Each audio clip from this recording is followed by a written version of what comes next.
Hello and welcome to Genealogy Quick Start. I'm Shamel Jordan, your host. Please subscribe to our newsletter. So, this is how you can get advance notification of what we will be talking about and links to past shows.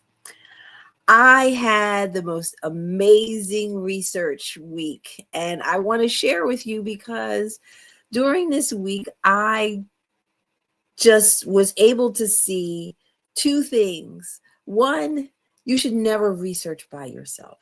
You should let people know, what you're doing, what you're working on, especially if you're working on a big project. The trick to being a genealogist is using and taking advantage of the knowledge of the community. And boy, did that work really well for me this week. I received a tip that just opened up my research, and they were just so happy to share because they're part of my community. And the other tip is be nosy. We're already nosy. But when you are in a research space, ask other people, what are you researching? What are you working on? You never know what you might learn and how you too might be working on similar things. So when I was researching at the Historical Society of Pennsylvania, I asked someone what they were researching on, and they told me about these moving panoramas and dioramas. And I used to love, looking at those things. And I learned that they were used for social justice back in the day to talk about the Underground Railroad and things. And guess what? I'm all in Henry Box Brown. Wouldn't it be cool to find his diorama? And there were other people who, within the struggle, who created these things. So I have a new way to enable people to visualize the Underground Railroad and what they were doing. So two tips here. Be nosy, ask people what they're working on, learn about other researchers, and two, take advantage of and work with the community, share what you're doing because other people are going to know things that can really help you out. So, talking about other people, the other people who will be on this show today, my my besties, Jim and Michael, will be talking about the private life, public records of Riley Rampley. And we have our special guest on today, Sandra Rumble. She is like gardener extraordinaire. Like, I swear, I have no idea how she can do all this research and do her job and have this massive, massive garden. She is just an amazing person. And she is going to tell us about her ancestor. And we're calling this Immoral Doings of a Doctor's Widow, which is a fabulous quick start that is going to share and teach you so many wonderful things. So let me bring on my number one quick starters. First up, columnist and editor James M. Beidler. Hello, Jim. Hello there, As Shamel. well as, hi, Michael John Neill, genealogy tip of the day, suited up. Hello, Michael. Hello, Hello. I Jim. can't believe you were suggesting I be more nosy. My entire life, I've been told to be less nosy. And here you're telling me to turn it up a notch. It's important. Have you guys been nosy and it's really like opened your research? Any like examples of that? It's gotten me in trouble a few Well, times. I Yeah, I I don't have suppose. one that really. Oh,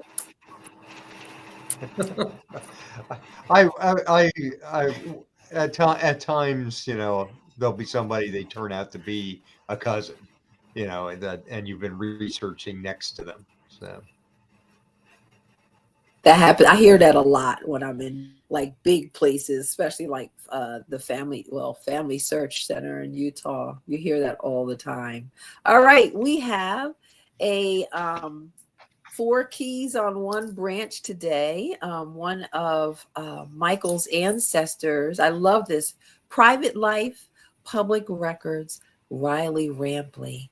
Tell us what we are going to talk about, Michael. Well, we're going to see some examples of this Civil War veteran who was born 1835 in Ohio, died but 1893 in Illinois, and just some lessons that were genealogy lessons from his life and the records that were created as a result of his military service and some other things he did or did not do that he maybe should have done at some point.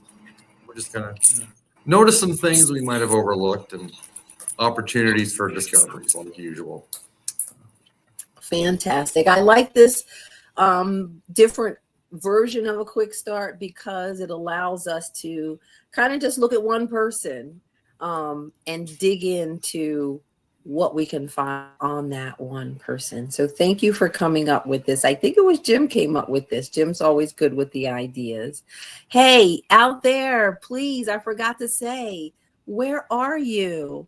And if you're in a genealogy group, which all of you are, I know this, please put it in the chat, in the comments. Let us know where you are in your genealogy group, whether you are watching us live or in person. And I'll announce those so we know that you're here.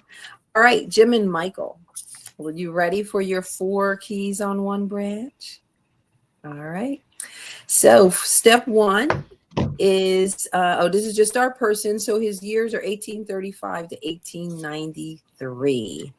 And so step 1 or key 1 that helped Mike out was realizing that low rank doesn't mean little pension file. So you want to talk a little more about that? I mean, I originally got his pension file back in the day, years ago, when you got the selected documents, and today you don't do that. You get the whole file. And a few years ago, when I got his whole file, I discovered it was 207, I think, or so pages of material. And I really, at the time, didn't dream a little lowly private would have a pension file that large. And he wasn't one of those guys that had 2 or 3 wives and all that drama going on, because sometimes that makes for a whole lot of pages, or what have you.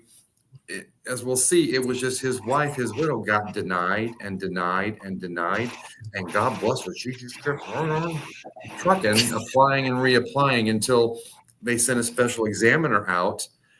And that's a lot of what's in the file are the special examiner's transcripts of the depositions he took, and then his lengthy summary of his conclusions, and then the final approval for her pension. Weird for me, Michael, because I've researched African-American United States colored troops. And so they're always fat because they always have to prove themselves. I wouldn't say always, but they have such a hard time trying to prove age, trying to prove where they were, trying to prove marriages and stuff. And yeah, the contested widow is huge. Right. Have you got one of those? Her problem, based on the affidavits and the testimony, her problem was demonstrating financial need. And they go into great detail in the depositions about the operation of her farm and her farm income, the quality of the ground. Are you going to do cash rent versus rent on the shares where you split some of the grain that is harvested? And it's just, and there's, I discovered how much she paid for insurance on the barn, fire insurance, which I didn't think about that in rural America in 1903 or 2 when these depositions are being taken. And just, I learned how much she paid the hired hand and how much she paid for this and how much barbed wire all kinds of things that I hadn't expected, all because the examiner is trying to get at her finances. So he's really asking a lot of questions. That's a nice pension file. Yeah. I'm not used to Go ahead, Jim. If I'd be allowed a tangent, my favorite pension file that I've looked into, long story short, it ended up being huge. But it was because a son was trying to impersonate his namesake father. Now, I want to point out, I'm only sending from the father, not from the son. But yeah, he for like 20 years he was having the pension people, run tails around. Now, I think the fact that he's born in 1807 and it's War of 1812 that he's trying to say he served in, I would have thought they would. And he wasn't saying he was a drummer. I would have thought this, even the knuckleheads in the War Department would have been able to figure that out pretty quick. But yeah, made a lot of interesting reading. Oh, I bet it did. I'll save the rest for when I do four keys on my ancestor. There you go. There you go. Yeah, it's no one. She had to. She gives her names of her parents, where they ended up, her siblings, all kinds of information, in addition to all the financial details she gave. Nothing like those pension files, and we're going to get a double dose of it today. So that's step one. We'll share some documents in a second. Step two is no probate may result in land affidavit. Please explain. So when Riley died in 1893, he owned real estate, a couple hundred acres, and that's, we mentioned, talked about in the pension file, the value of that and whatnot. But for reasons that I'm not sure of, there was never any probate on his estate. There was no debt on the property. That's also mentioned in the pension file. But apparently, whatever bills there were at the end of his life were paid. And in this case, as we'll see, there was an affidavit filed with the land records ends up being the oldest son, who essentially says, my father's been dead 5 years or however long it was at that time. He had this many heirs and a widow. There's no debt. The bills are paid, and the estate was never admitted to probate. I'm not, sure why they paid the bills, whatever there were when he died. And that was it. They didn't settle up the property either, and we'll see that mentioned in one of the other keys. But there was an affidavit acknowledging that fact. There was no probate. So I thought the part of probate was to distribute their property as opposed to, I know. Well, it is, but they paid the bills and didn't want to settle up or sell the farm apparently, and they just didn't do anything. They just chose not to do that. And this is unique. Today you could not do that. Or wasn't there a will? There was no will either. Okay. Yeah. I mean, if there'd have been a will, they would have taken that to probate, but there was no will. And so they apparently saw no need to bother with all them fees of court or whatever. And they never did. But we'll see what happened. It ended up costing them later. All right. Cool. Like Key number 3. Neighbors could become your in-laws. Yes, I love this one. I've had this one happen. You want to explain, Michael? Well, there's kind of a neat little story to this, and the story is what prompted me to look into it further to determine where they all live. When Riley was in the Civil War, obviously we mentioned his pension, and the story was when he came home from the war on horseback, as he got close to his cabin where his parents lived, he met a girl and he said hello to her. He didn't know who she was. She'd been working as a hired girl somewhere. Didn't say much to her, but when he got home to his mother, he told his mother, I have met the girl I'm going to marry. And it kind of implied that she had not been there when he went away to war a few years earlier. And when I researched the land records to try to get a fix on their migration into that area, they did not live there when he went and enlisted.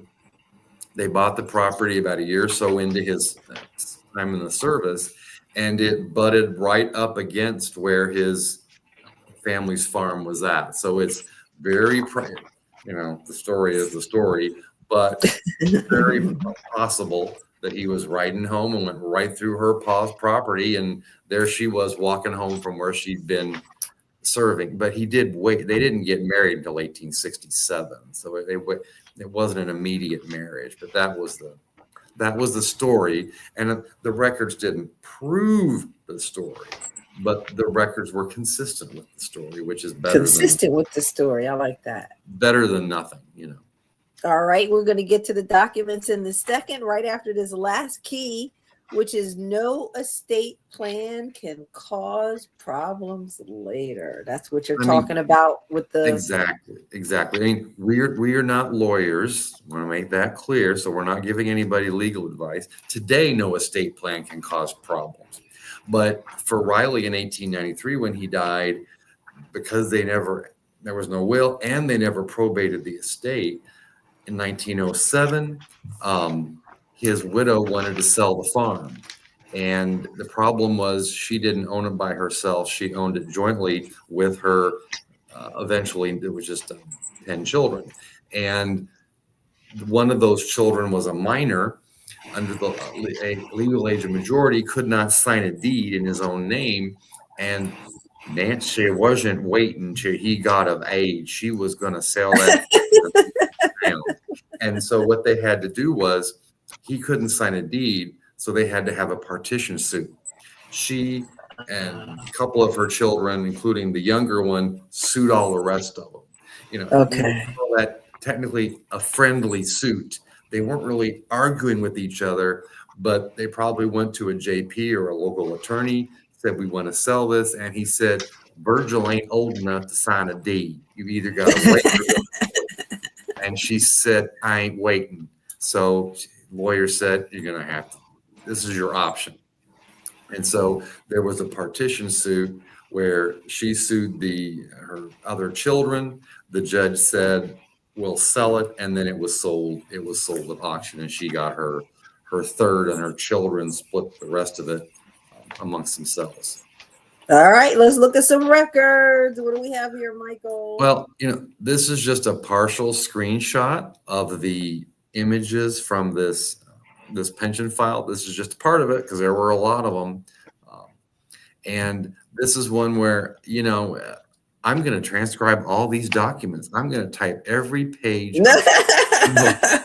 We suggest doing, and there are some where I might do that, but that is not going to happen.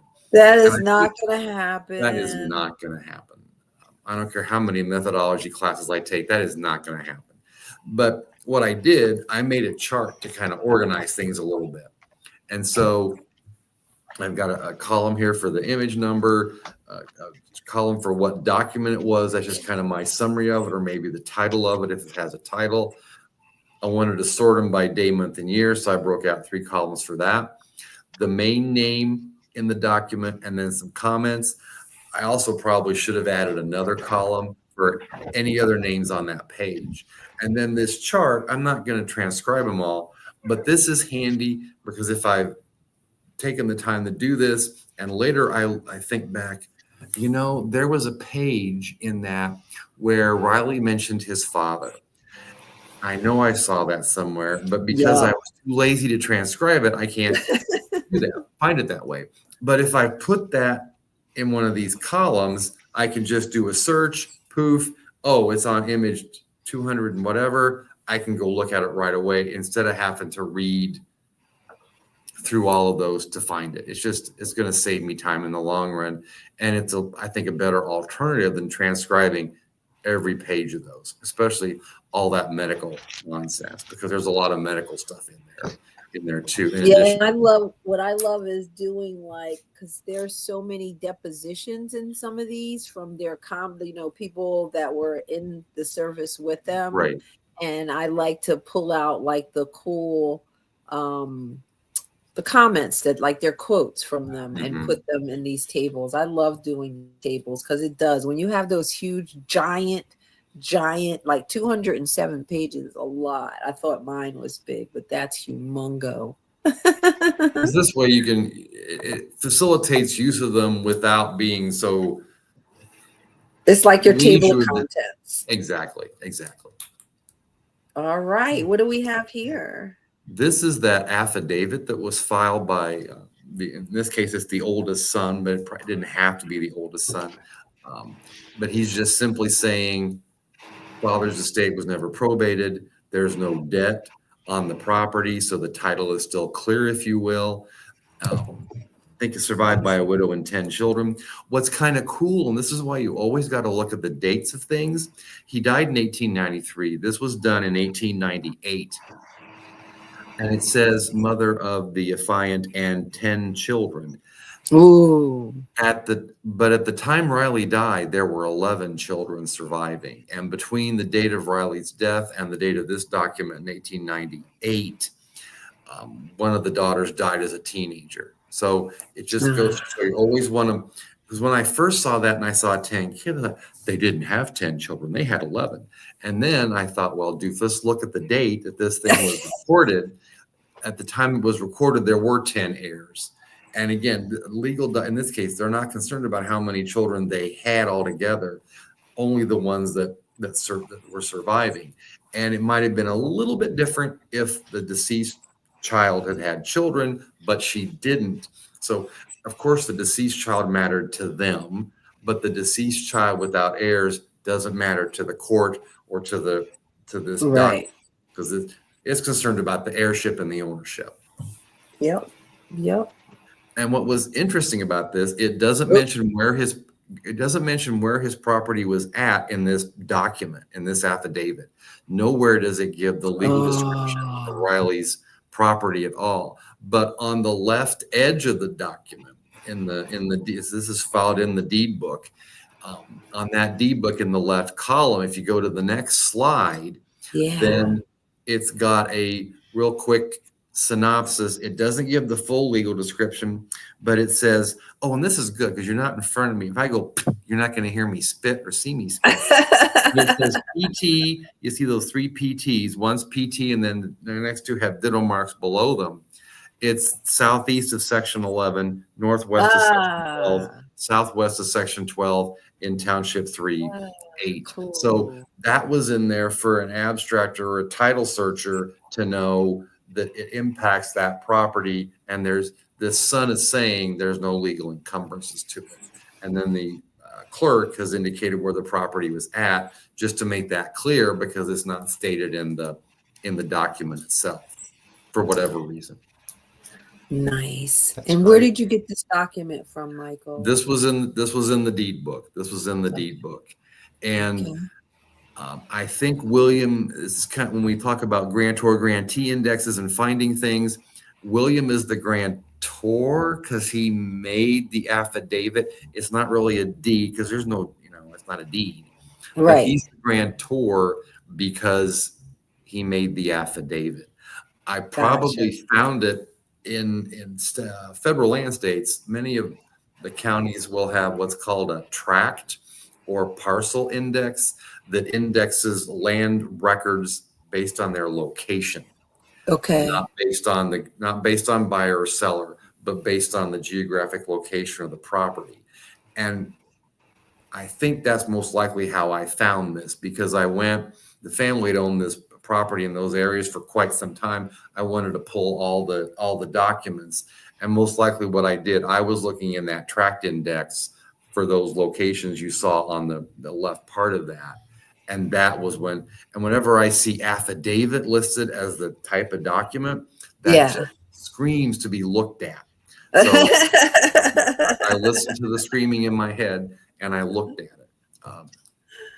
This is a map that I drew, not as nice as some of the ones we've seen Jim do, but it's a map that I drew showing these properties. And what's purple is part of what James would have owned around the Civil War time. And then what's yellow is what William, and that's Riley's wife, her father, what he would have owned at that time. So they weren't technically adjacent, but they were very close together. And on the left, you see section 24. On the right, you see section 19.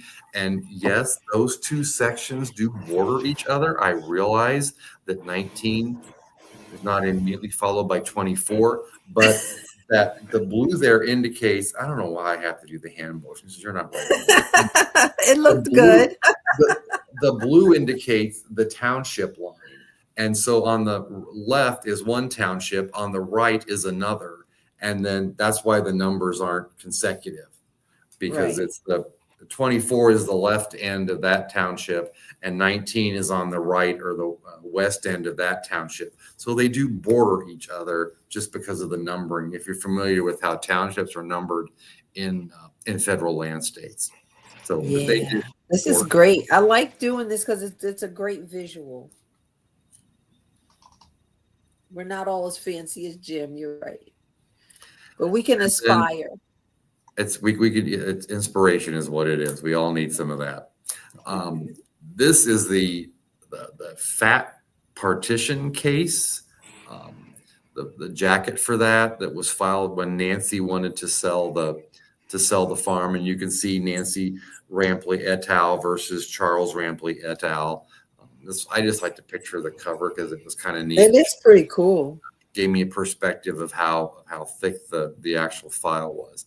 And then I think we've got a couple of documents in there really quickly.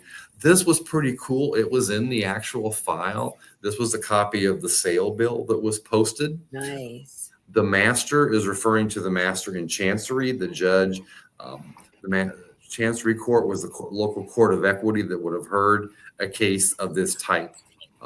It was a Chancery case, or I think that was the Chancery Court at this point in time. But he's ordered the real estate to be sold on that date in January of 1909, and there's all the different people that were a part of that court case. I just like to get a copy of the sale bill because that was kind of neat to.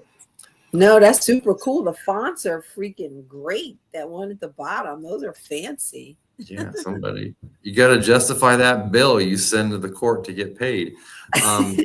This was just the cover sheet of the report of the sale after the auction. The auctioneer or whomever had a report to indicate the property had been sold, the amount and who bought it, and that a deed had been drawn up, or that a deed was to be drawn up based on the sale. Just one of those I took a picture of. And here, boy, that is really small to read. Once your eyes get a certain age. I got it as big as I can. No, you're fine. This is William. He's one of the litigants involved, and he's indicating where he has posted those sale bills. To give public knowledge of the sale. Where'd you get that from? This was in with the court documents. They're having to certify that they publicize this sale. You want to get the best price for that you can. So they want to make sure they've actually given public knowledge of the sale and when the date is, to get as many potential buyers there as they can, to give public notice of that sale. I just always think it's neat to see where they posted those documents. What I didn't indicate as a document in here, the tenants on that farm before it was sold were my great-grandparents, Nancy's daughter and her husband. And as a part of this process, they had to be evicted from the farm. And there's documentation in there about that the date they had to be evicted when their lease was terminated, and then the farm was sold. So it was a friendly partition suit, but I'm not sure it went over quite so well with everybody.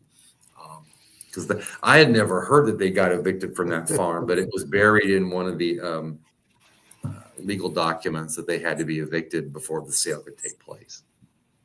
Wow. So was there family turmoil after that? Well, I don't know, but I do know there's the subpoenas in there. Every area had to be given notice they were being sued.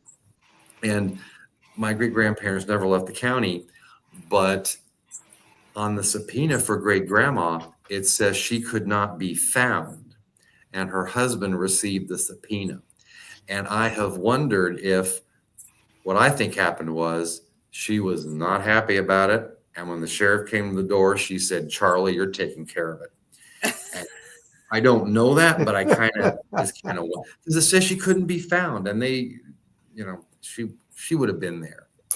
Everybody else could be found, but her. So I just kind of think she said to her husband, "You take care of it." She was pissed. All right, I could be wrong, but I kind of wondered that wasn't what's going on. All right, Michael, that is great. Here are the steps for the private life public records of Riley Rampley.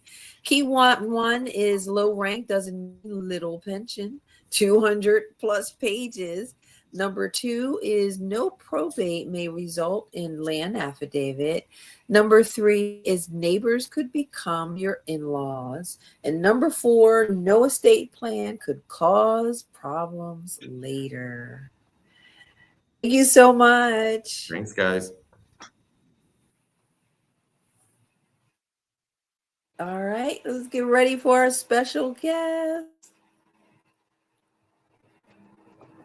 Wonderful. Thank you so much for being here. Let me first say hi to you. Where are you before we get, once Sandy and I get going? I'm going to be engrossed, but who do we have here?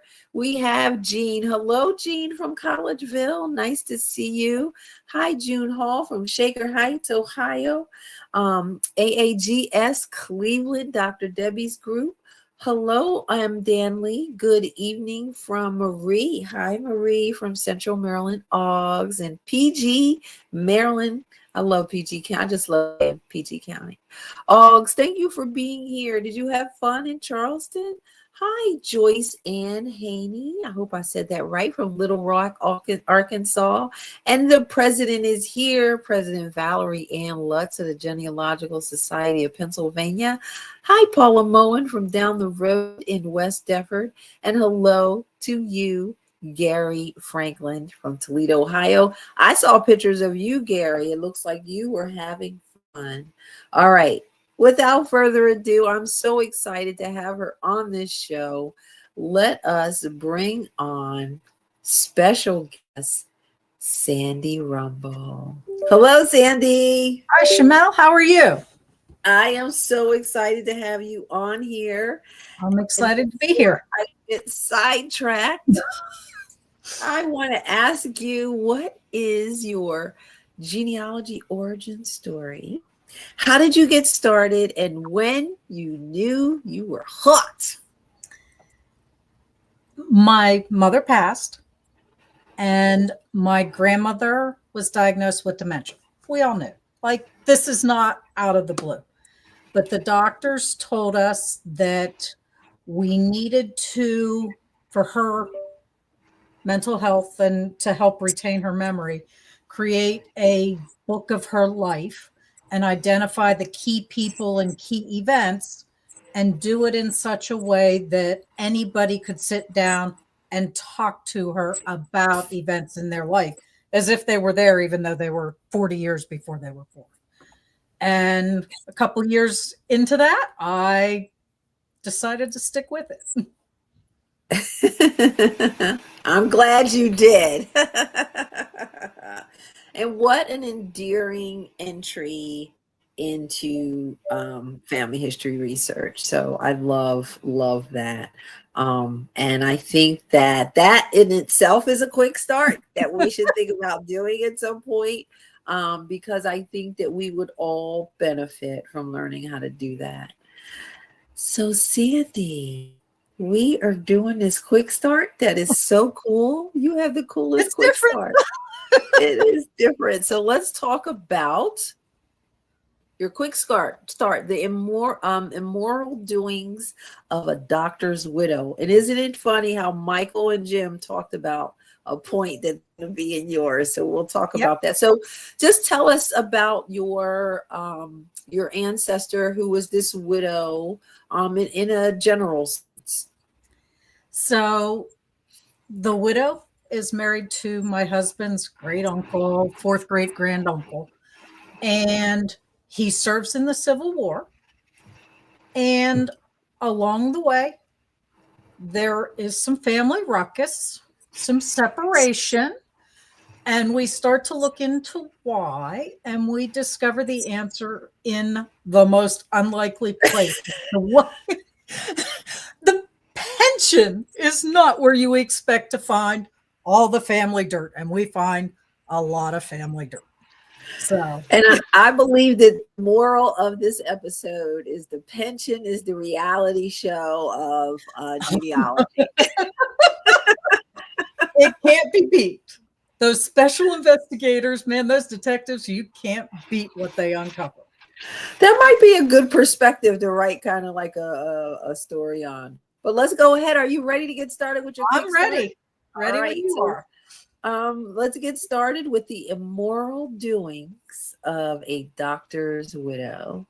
So step 1 is locate the pension index card. So where do we locate this pension index card?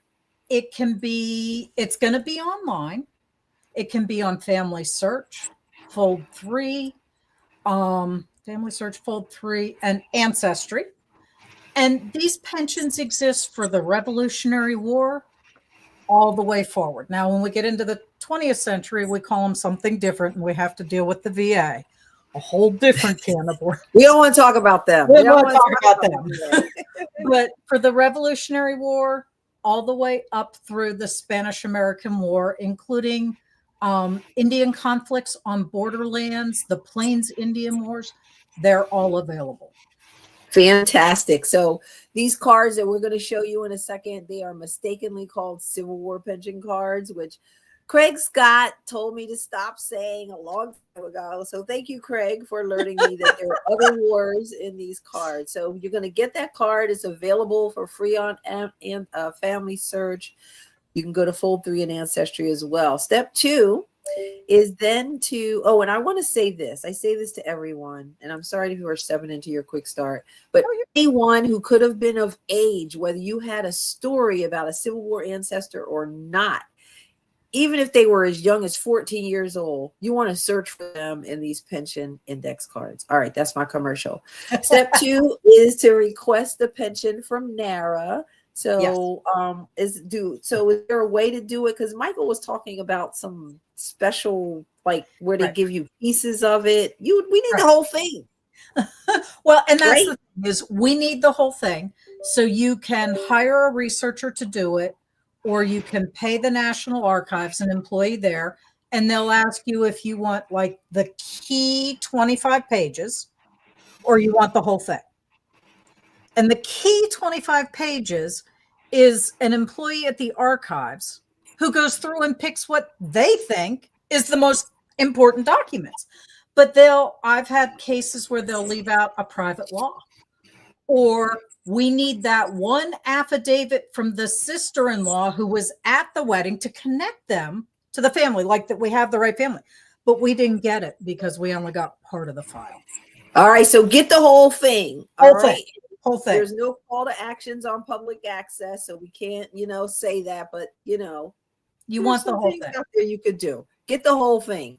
Yep. Step 3 is to use clues from those records to locate additional records, and you're going to have some great examples of that. So, as Michael said, these files could be 20 pages. They can be 500 pages.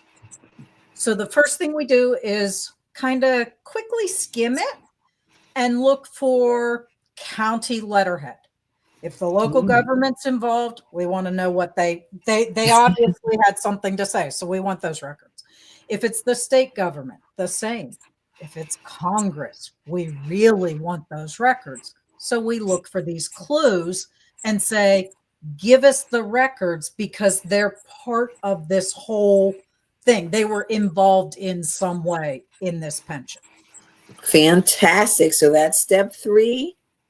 Get those clues. Step 4 is then you want to do some analysis, and she's going to talk about that while we go through the records because I want to get there. And step 5, I love this, write up the story, right? We got to tell the story because there's always a story. May not be a pretty story, but there's always a story.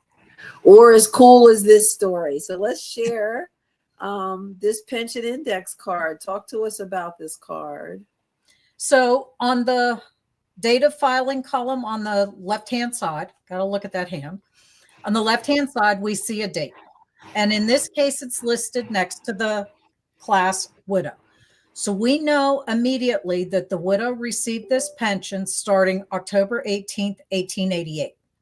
The soldier himself never claimed a pension from the government. She claimed the pension on his behalf or because her husband had served. Okay. We see unit information, her name, his name, and where she was living when she filed. right? As we're moving across the country and expanding westward, we might have a soldier from Pennsylvania who's applying for a pension from Nebraska. So that ties us together that the guy we think might be our person who's now living in Nebraska actually did start here in Pennsylvania. Okay. So we know we're looking in the right area. Okay. All right. That's the pension index card. What are we looking at here? So in the pension packet, we find this hint that there's more records. It tells us there is a private law that's been passed by Congress for one person. And it tells us that it's in the name of Jenny C. Taylor, widow of Richard D. Taylor, surgeon, 35th Regiment, New Jersey, volunteer infantry. So for some reason, Congress had their nose in the widow's business. So we want to know why. Because they increased her pension. She was receiving a pension at a certain rate, and now she's receiving more money. What's up with that? Yes. So here we go. I just made it bigger. And so talk to us about this. So I like to do two things. I like to do a summary, just an outline. What are our documents? Who was it? Where was it? And just a brief few notes as to what was going on. And this helps me organize what might be 100 pages. That's about the average pension size, 100 pieces of paper. So we can work with them. And then if you go to the next slide, one of the things I do is we get depositions and affidavits. So we have people saying, I knew this person growing up. I know this is the same person. This is what their life is like. So I take those and kind of write them up. It's not always exact, but I summarize what was going on. Here in the middle next to Bridesburg, we see in brackets, I added that clarification. The soldier dies in Bridesburg. That's a section of Philadelphia. So I add my little notes occasionally, but this gives us the framework to work from to tell our story. I'm sorry that I keep making this bigger like this, but I am struggling with this thing. Hold on. Oh my God. Oh my gosh. Yeah. Sorry, Sandy. Give me a second. I'm going to add you. And oh, there we go. All right. So that's that slide. Next up. And that's this one. So we take all those interesting tidbits and pull them out of that 100 pages so that we have something to work with to tell our story.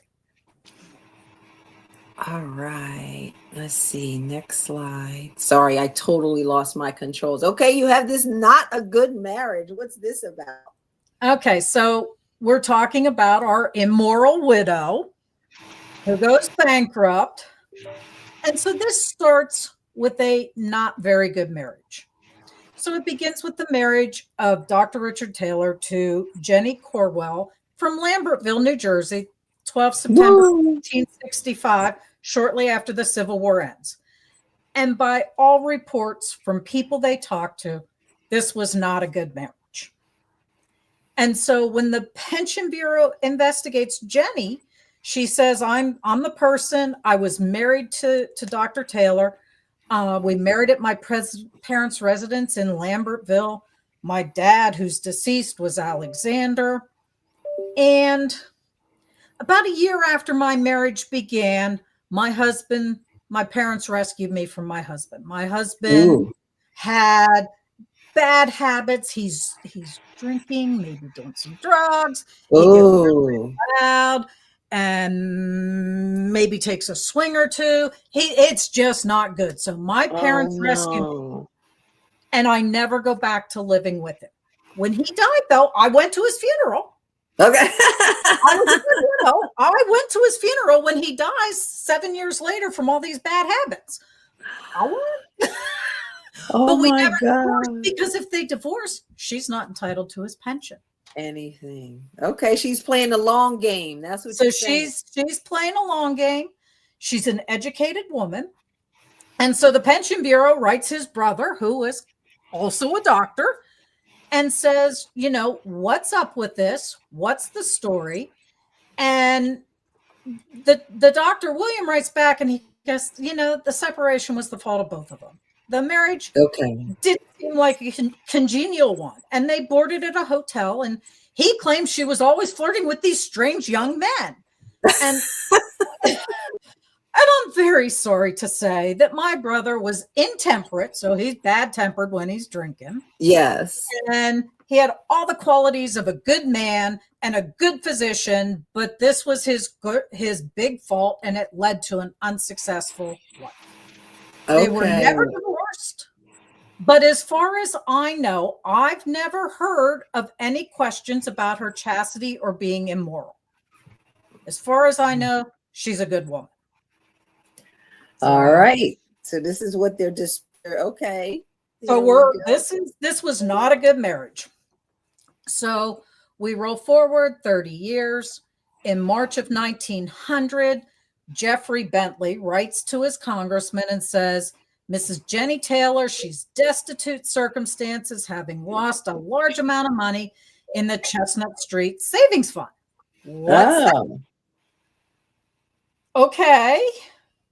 And so we step out of our pension for a few minutes. We do a quick search on the Library of Congress, which has this wonderful free resource, Chronicling America. We can look at the newspapers, and we find the Chestnut Street Savings Fund and Bank in Philadelphia goes under Christmas of 1897. The widow lost everything. Wow. She's bankrupt. We're poor. And this Jeffrey is writing his congressman and saying, can you help her out? Can you give her some more money? Her husband was this fabulous surgeon. What can we do for her? And Congress came through, gave her some more money, right? We don't have Social Security yet. There's no safety net. She's just dependent on other people for even the roof over her head. So, when you look at it, this bank lost at the time $3 million. Woo! This makes it like $1 billion or a $2 billion bank today. So this is not a little bit of money. This goes under Christmas of 1897. A lot of people in Philadelphia and South Jersey had a very bad Christmas. December 24th. Whew. Not a good Christmas. Not a good Christmas. So what do we have here? So in order to receive a pension, we have to be the widow. The widow has to be the widow of the soldier because there were some schemes going on. Okay, they had to be a widow of the soldier. Prove marriage. We can't have been divorced because it's always the woman's fault if there's a divorce. So she doesn't qualify for a pension. That makes her bad. And she has to be an upstanding, moral citizen.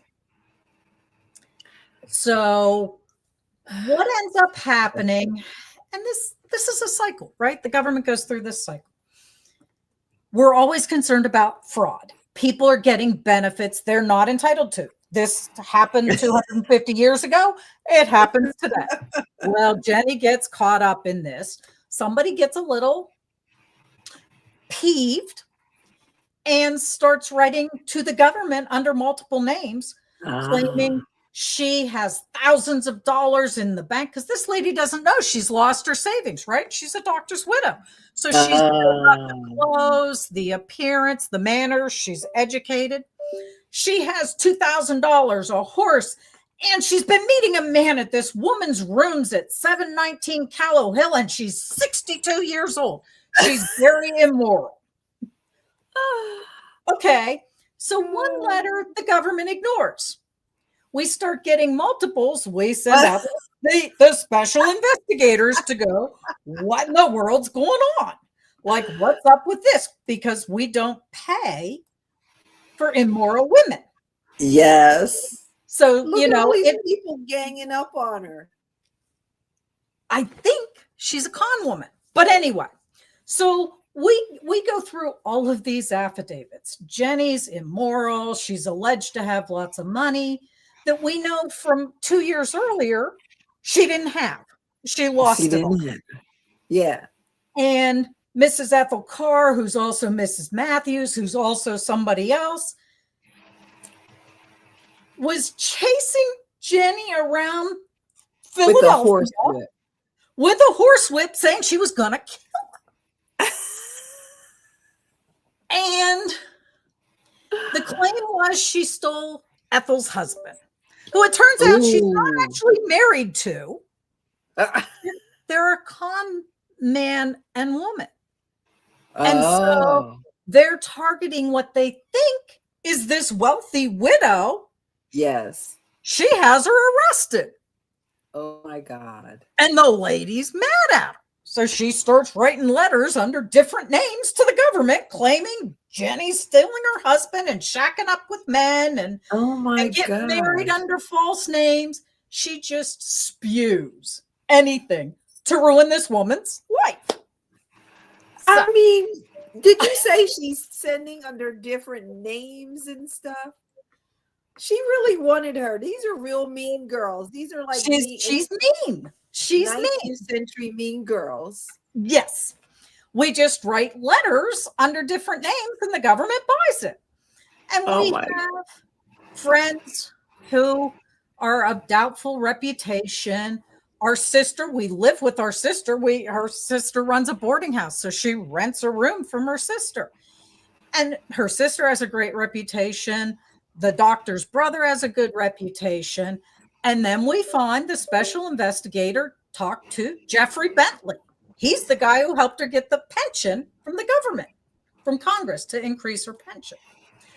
And so after talking to all these people, he determines that these women, Dr. Matthews and Mrs. Frank Carr, they're the same person with a decidedly bad reputation in every way. She complained out of malice. The pensioner, so Miss Jenny at 62, according to the gentleman, does not look a day over 40. All right. It is a very frivolous creature. Else she wouldn't be training in the company we find her. What kind of training do we need as a widow?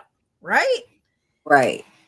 So he talks to everybody, and his judgment is that she is an immoral woman because she is hanging around with people of poor character. Everybody says she's good, but good people don't hang around with bad people. With bad people, yeah. So the people, he summarizes, the people with whom she boards are highly respectable in every way, and they would not tolerate having a bad woman around them. Right. But if it were not for these disreputable persons with whom she's been training for the last 2 years, he would have given up a long time ago. And she's just frivolous. She's deceitful because she won't tell her sister how much money she earns from the government. So his conclusion is, if it were up to him, she's an immoral woman and she should not have a government pension. She shouldn't have a pension. However, because Congress explicitly grants this pension to her, it would take an act of Congress, which we all know Congress doesn't do much of anything, to take it away. And that's not going to happen. So she gets to keep the pension. But in doing all of this, he proves she's not running around with all the men in town. So why is she an immoral woman? Why is she immoral? And the answer is she's a suffragette. This time in the suffragette movement, we're cruising towards 1920 and getting an amendment to the Constitution. They were actively recruiting women in Jenny's social standing, wealthy widows who were articulate, could talk to judges, politicians, businessmen, and present the movement in a very good, articulate light.